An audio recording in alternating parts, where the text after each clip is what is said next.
अरे इस तरह से बच्चे की जान भी जा सकती है, समझने की कोशिश करो। बच्चे की जान ही चाहिए मुझे।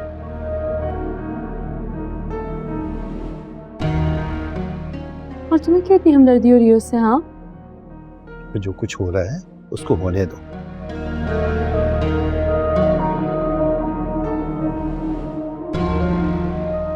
इस तरह बच्चे के कुछ हो जाने से ना सारा शक तुम्हारे पर जा सकता है। अभी तुम घर जाओ, मैं ऐसा अमल करूंगा कि सब कुछ तुम्हारे फेवर में हो जाएगा।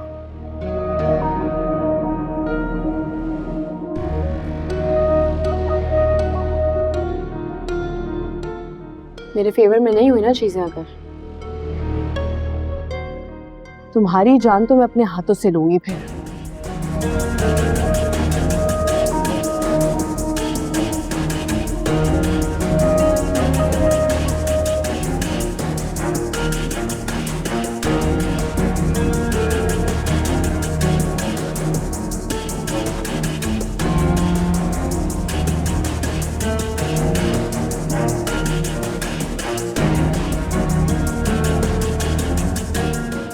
मुसीबत हो जाएगी।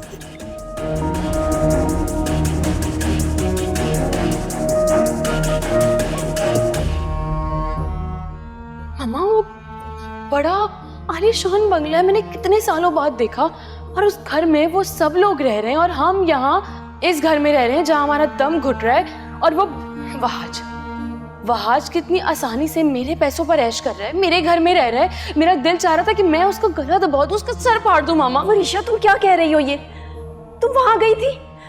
वहां तुम्हें किसी ने देखा, तुमसे बात की? ये तुम मुझसे पूछे बगैर क्यों गई थी वहां? मामा रिलैक्स, प्लीज रिलैक्स। ऐसा कुछ भी नहीं हुआ, किसी ने मुझे नहीं देखा, कोई मुझसे नहीं मिला। मैं बस डैड के साथ गई और वो बाहर से ही हम देख कर आ गए थे। कुछ हुआ नहीं। हाँ ठीक है। वो तो वरीशा मेरी जान, मैं नहीं चाहती कि तुम उन लोगों से मिलो। वो लोग तब भी हमसे नफरत करते थे और आज भी हमसे नफरत करते हैं। और ये महमूद ने क्या हरकत की है? क्यों किया उसने? मुझसे पूछा क्यों नहीं? किससे पूछ के किया उसने ये सब?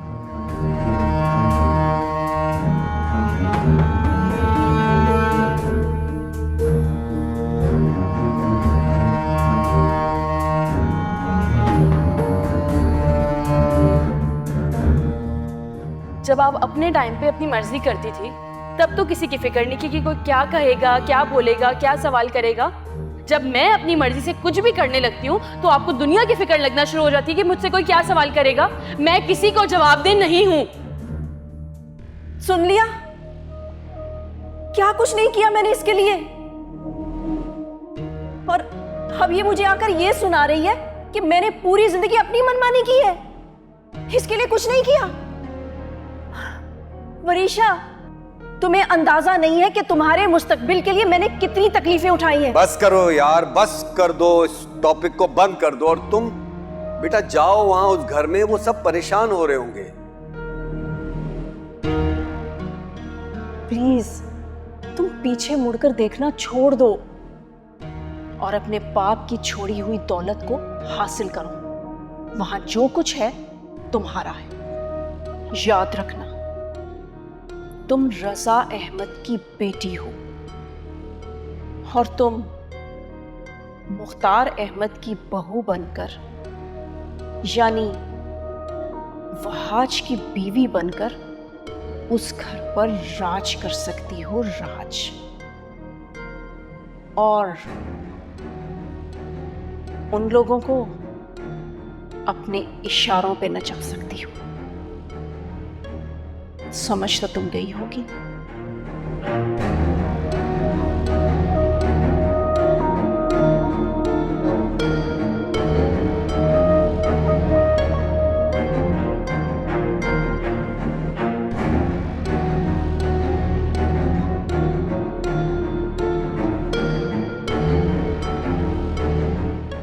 मतलब ये कि जिस तरह उनकी मोहब्बत को तनाव मिल रहा था ना, उनकी मोहब्बत झाग की तरह थी, अब वही झाग बैठ चुकी है। और जफर पप्पा की बीमारी के बाद ये मोहब्बत के दी एंड तो होना ही था ना भाई। ये जो वैसे मैं हॉस्पिटल देख कर आई हूँ ना, उसके बाद मुझे तुम्हारी सारी बातें ना सच्ची लग रही हैं। लेकिन एक बात नहीं समझ आ रही उन दोनों के बीच का। मामा रिलैक्स रिलैक्स, छोटे से दिमाग को ज़्यादा जोर डालने की ज़रूरत नहीं। डैड और मैं सब कुछ देख लेंगे, हैंडल कर लेंगे, डोंट वरी। तुम लोग उन्हें कैसे देखोगे? इन लोगों को मैं जानती हूँ, ये लोग कभी कुछ बोलते हैं कभी कुछ, पल में तोला पल में माशा, समझ नहीं आती उनकी बस। मैं कह रही हूँ ना, हम देख लेंगे।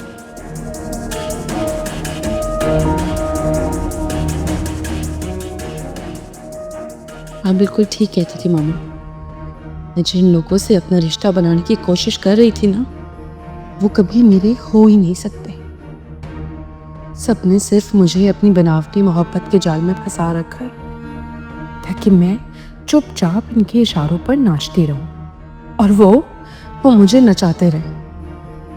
मगर अब मैं सब खत्म कर दूंगी। जैसे मुझसे मेरा सब कुछ छीन लिया गया ना, वैसे ही मैं भी इन सब का सब कुछ छीन लूंगी।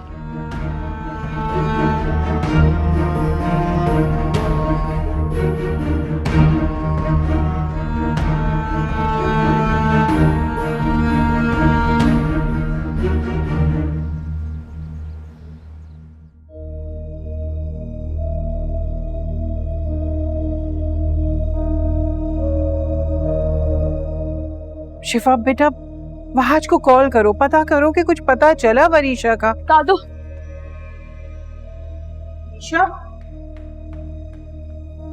वरीशा थी?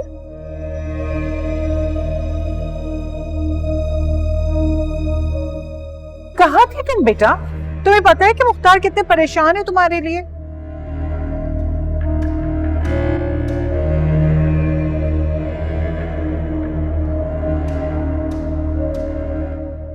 मैं मामा से मिलने गई थी कब्रिस्तान।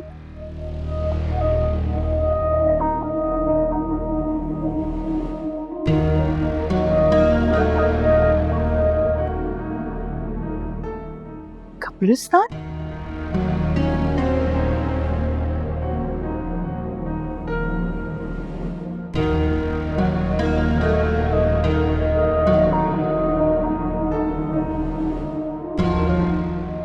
इस वक्त?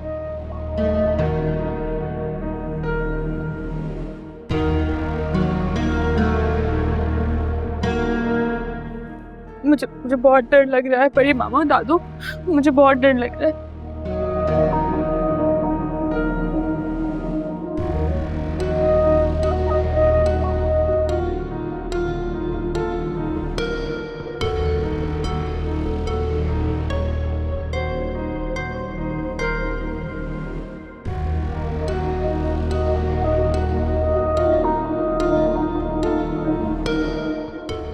मुझसे बहुत बड़ी गलती हो गई। मैंने बहार और बड़े बाबा का बहुत दिल दुखा दिया।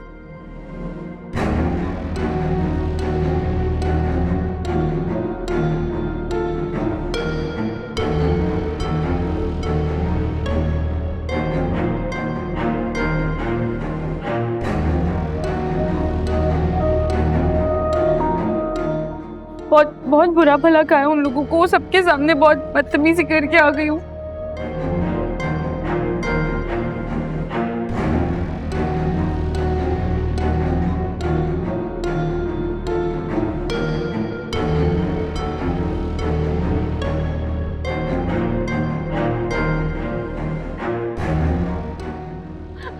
मैं चली जाती हूँ इस घर से, मुझसे बहुत बड़ी गलती हो गई।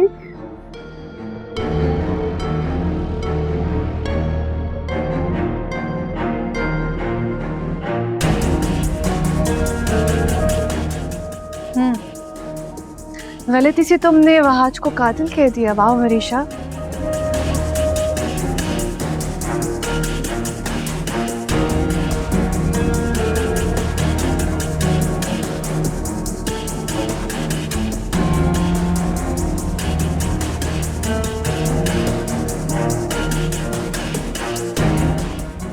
इतनी मासूम लगती तो नहीं हो तुम मुझे वैसे।